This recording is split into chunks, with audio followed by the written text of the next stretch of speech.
All right, welcome back, ladies and gentlemen. Happy Memorial Day. I want to take a quick moment to, recognize all the men and women that did sacrifice their lives for the betterment of our country and for everyone. So, rest in peace to all of you folks. Thank you for your service, and thank you for everyone else serving our country currently. So this report is dedicated to those fine folks. So I hope everyone's having a great start to your Monday morning. A lot of folks will be off today, but still, good time to drop this video. I'm going to address all of the relevant post-1900 modern coins, all graded, of course, have sold this week. Some pretty monstrous coins. Showing just the overall strength of the market, even as we're heading into the summer months. I'd like to say that we're going to have a little bit of a summer slowdown, which is generally the case every year. Considering that we lived through a pandemic the last few years, the market was just trending up and up and up. And, looking at this report and checking out all of the sales from great collections, it looks like we're going to continue on with that for the foreseeable future. Now, things might change here in about 2 to 3 weeks as we're firmly into summer mode. So mid-June, late June, somewhere around there. We'll see.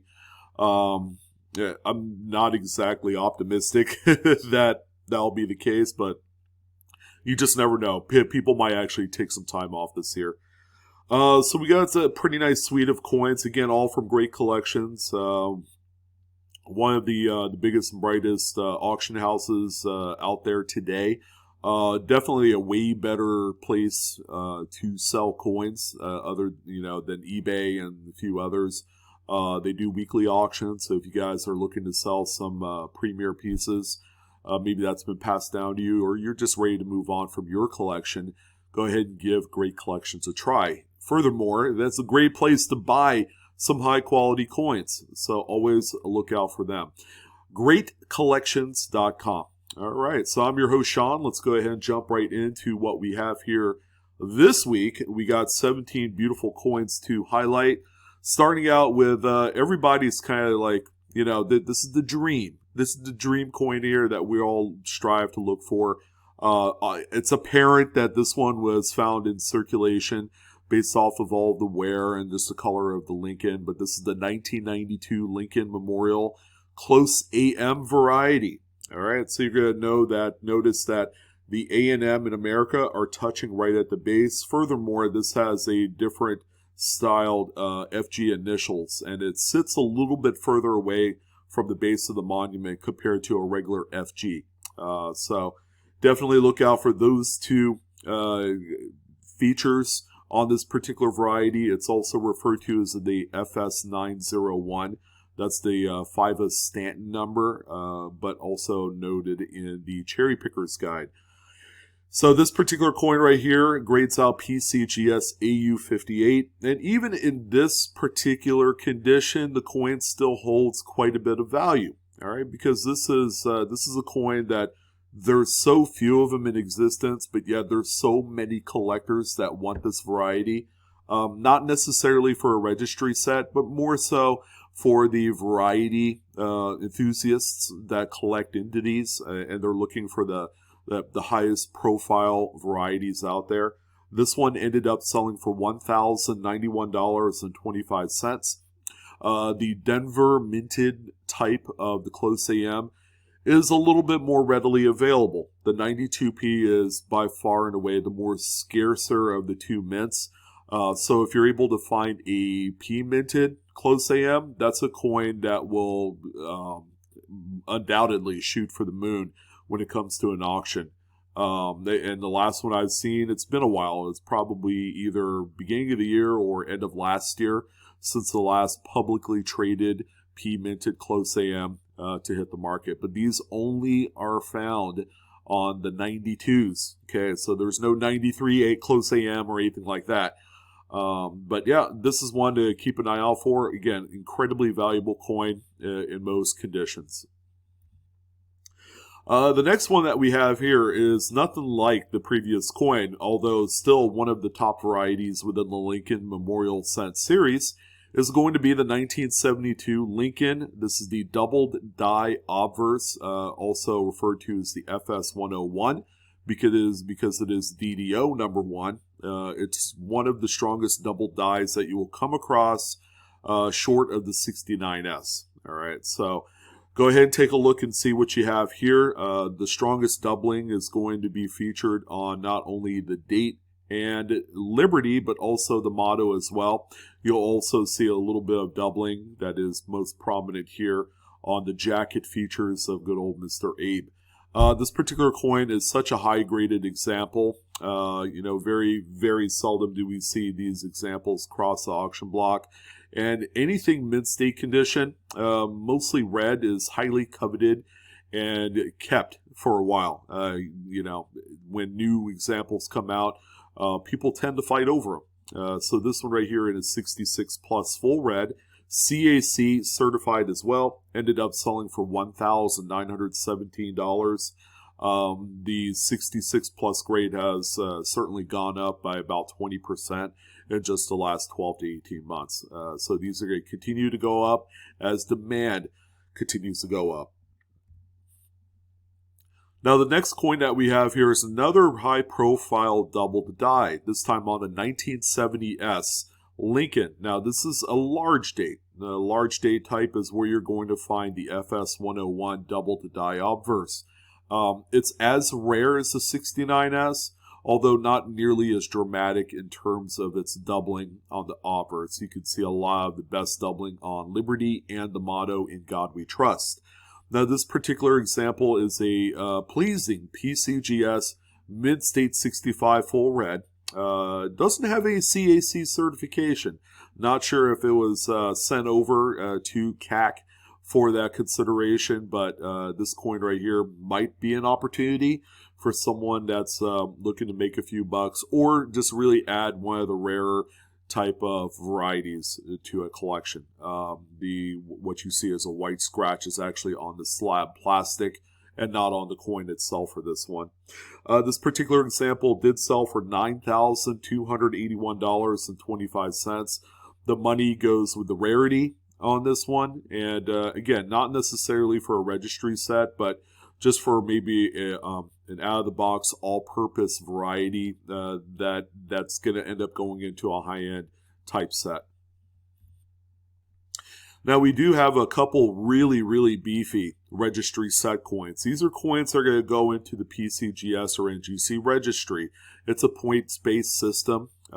People generally assemble some of the highest top population grade coins, and it's really all for bragging rights. So if you've never heard that before, you can go ahead and check out PCGS.com or NGCcoin.com and take a look at the parameters for the registry set system. They don't necessarily have to be high-graded coins. They could also be low-ball. They could be just anything that you want to assemble to add in there. I'm sure they're going to open it up to different types of grades and things of that nature. But this one right here, yeah, this one is made and tailored for that. Again, like I said before in previous Monday market reports, registry set coins are not really investable, until you get to some of the more tougher dates that kind of necessitates the money value. This 41S is a PCGS Mint-State 68 red, and it ended up selling for an otherworldly $20,821.50. That's enough money to make any collector's knees weak, considering that you could find a really nice BU specimen of a 41S for just a collection for under $1. So the 68 grade is definitely the high market target for any grader. So keep that in mind. This is a 5-figure coin right here. Now this one is a stunner, not quite like the 41S that we saw previous, but when you dip into the 1920s, so few of these coins were ever preserved in mint-state red. So when one does become graded and eventually heads to the auction block, Most discerning Lincoln Cent enthusiasts will take notice. This is a 28S, PCGS Mid-State 65 Plus, red designated as well. It looks every bit the part of that. It looks like just a very average looking coin for being mid-state, but the importance is that date. You just don't see these that often. This one sold for $9,956.25. My gut feeling is telling me it's a registry set piece, but I'm willing to bet there are also investors that are targeting things like this. And then the final penny coin of this week is going to be this 1913S Lincoln Wheat Cent. Just a good-looking, wholesome coin. And again, the grade matters in this particular instance. It's also CAC certified. But this one ended up in a PCGS plastic, Mid-State 65 Plus full red. You can make the argument that it could be a registry set coin along with an investment piece. And for people that have, more money than they know what to do with, this might even end up in a really nice typeset collection. This one right here sold for $6,018.75. I want to also comment that this is not the greatest looking red coin that of a 13S. I've certainly seen better, but those particular coins have sold in excess of 5 figures. So even with the same grade state, eye appeal certainly does matter for these. All right, we do have some nickels in attendance. This is actually one of 2 Jefferson nickels. This is actually a very pleasing 1947D example. Lots of great toning. You just have this kind of like a very light mossy green with little subtle hints of that pink rose color on the obverse. This is just a beautiful coin right here. Again, more than likely made for a registry set. I wouldn't think it would go anywhere else, but a toner collector may like this. It's a PCGS Mid-State 67 Plus full steps example. Not quite, full steps are not quite tough to find in these mid-40s Denver and San Francisco minted coins because they were generally very well struck. This particular example did sell for $2,756.25. And we do have a first year 1938 Jefferson, again, with a little bit of the lighter toning, not quite to the level of the 47 that we saw previous. This is the first year of the Jefferson nickel, with a actually much lighter mintage than most people realize, because they did produce Buffalo nickels for 1938 that came out of the Denver Mint. So it was a transitional year. They didn't need to, produce as many Jeffersons because the Buffaloes were still being minted for the first half of the year. However, this one right here is just an incredible Mid-State 67 Plus full stepper. Again, probably made and tailored for a registry set. This one ended up at $1,688.62. Now we're getting into some of my favorite coins. Buffalo Nickels has always been a series that's near and dear to my heart. But believe it or not, I've never personally owned a 3 legs. I've had a few opportunities to buy one of these. It's not exactly something that I'm going to say, oh, I'd rather just cherry pick one. It's a coin that's highly identifiable with a lot of people, even folks who don't actively or are kind of like passionate about collecting coins. They're fully aware of the 37D 3-legged buffalo.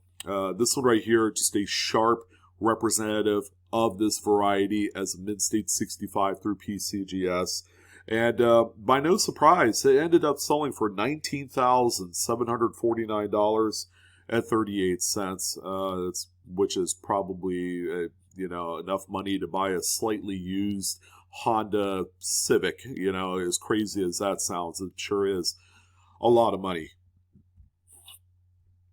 Now we do have a couple relatively tougher dates of Buffalo Nickel. Here's a 28S.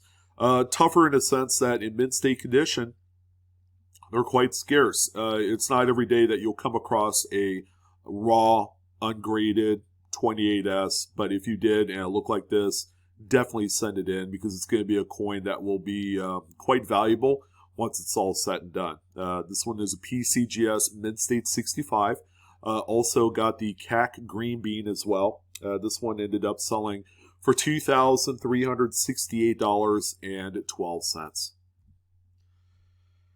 And then finally, we do have a 23S. Again, another tougher date in there. Not quite to the level of a 25S or 26S, but hey, San Francisco minted 20s of any date, and you can even throw 29S in there, are all relatively chased coins.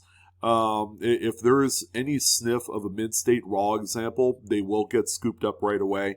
This is a PCGS Mid-State 64, just a really average grade for Buffalo nickels in general. But for the mid-20s, this is such a beast of a coin that it can't be understated how important it is to find one and ultimately sell it, because that's it's big money right now. It's also got a CAC Green Bean as well. This one sold for $2,531.25. Generally, when they hit like that mid-state 62, 63, that's where the price really shoots up into the stratosphere for a 23S. All right, dimes were pretty lacking this week. No Roosevelts to speak of. We do have a couple Mercury dimes to talk about. How about this 38S here? It's not often that we talk about a coin that ended up earning a gold CAC sticker, but this one certainly did hit that on this NGC Mid-State 66 full bands example. It's also an old graded example, probably from about 20, 25 years ago. This is an oldie right here. And this one also features little spatters of toning. Again, not the most attractive patterning on there, but again, it leads a lot more to the originality and the skin of this coin. The coin never got dipped or played around with, which is what a lot of collectors like of this type. This one right here ended up selling for $1,819.12. And of course, the 16D is the ultimate chase piece of the Mercury Dime series, and let alone the 20th century dimes by itself. This is one of the big ones here. In any grade, they're wildly valuable. This one does not look to be like a home run type of coins where you're going to say, oh my God, this thing is, worth as much as a house. I mean, they could get up to that point, but, what about something that you just need for a type collection? Because there's an understanding that pieces that grade, say, about uncirculated and higher is well into the 5 figures. So if you're looking for kind of like that medium type coin where it still has a lot of detail, it's got a lot of character, and it's generally problem-free, this one might be the one. It's a PCGS VF30, again, CAC certified, which, double certifies the actual technical grade of the coin. This one sold for $5,744.25. And it's also got a little bit of a rotated die also. Not by much, maybe 20 degrees. All right, and then we're going to end it off on a few quarters, okay? The only Washington quarter that we have on the list is going to be this 50D that we have here. Again, not the most attractive date at all for an investment, but more than likely this is going to fit right into a registry set. So it's going to be a good home for something like that. This is a PCGS Mid-State 67 Plus, CAC certified. Does feature a little bit of the russet brown toning on the obverse. Again, not the most wildly attractive, but you got that original skin on there. And, again, it's never been played with. It's never been tampered. It's just a really good, wholesome, high-grade specimen. This one sold for $2,643.75. And then the spiciest last 3 coins of the group is going to kick it off with a 16 Standing Liberty quarter. Incredibly low mintage chase key date at only 52,000 pieces in existence. This one right here is one of the finest grades that you'll come across. This one ended up as Mid-State 63 full head. Just a really sharply struck example. The toning is more on the terminal darker side than most people want it, but again, that's original skin on these. Again, this is a coin that has lived on in its current condition state for over 100 years. And that's what matters, especially for some of these pieces that generally just don't come on the marketplace. This one sold for $17,437.50. The biggest coin that I've talked about in quite some time has to be one of the coolest key dates. Now, barber quarters and half dollars and probably dimes really don't get its due. There's a lot of things, a lot of negativity toward this series about how, Lady Liberty looks like a guy on here, but, it's funny. So does the Morgan dollars, and people still love those. But the Barber series of coinage was generally referred to as the workhorse of America. These coins were used. Very few of them were ever saved in the highest state of preservation.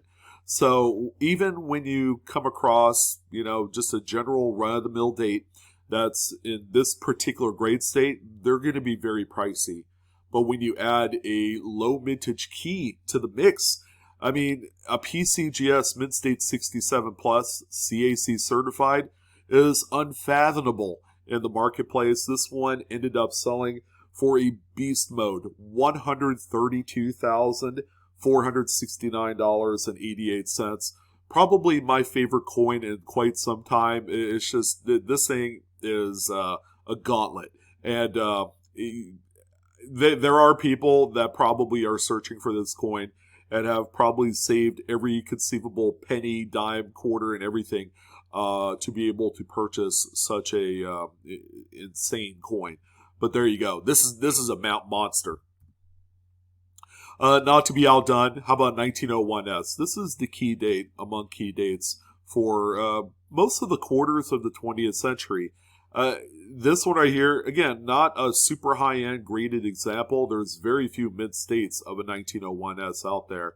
However, this is a PCGS AU50. Lots of detail here. You have a full Liberty right on Liberty's crown. You have full outlined, I guess, leaves right on that wreath area going around the head or crown, whatever you want to call it.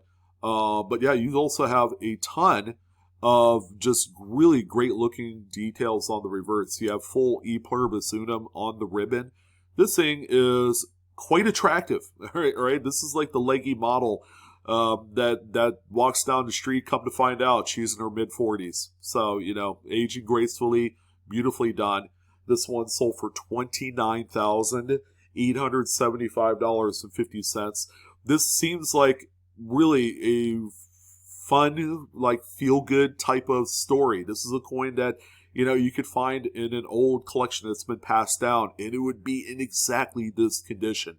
So, again, something to be on the lookout for. Not saying that everybody's going to find one because the mintages are just so incredibly low, and yeah, these don't come up that often. But, at least you guys are aware of one of the rarest 20th century coins to date. But that's going to go ahead and do it for the Memorial Day edition of the Monday Market Report. Just a really cool mix of coins this week. Market still strong, very healthy. We'll see if that's the case again in about 2 to 3 weeks. I'm anticipating a summer slowdown, but, I'm not at all surprised if we don't. So that's going to go ahead and do it. I'm your host, Sean, with Blue Ridge Silverhound. Go ahead and like, share, and subscribe if you haven't done so onto my YouTube channel and videos. I also have a TikTok. It's at Blue Ridge Silverhound. I'm going to be highlighting a lot more little shorts for you. I know you guys like quick videos, and you guys are probably sick and tired of the same old rigmarole, 25-minute videos. So if you're looking for quick, instant pops of information, I'll have more of that coming up here throughout the summer. But that's it, guys. You guys take care. Love you as always, and I'll see you on the next coin video. So long.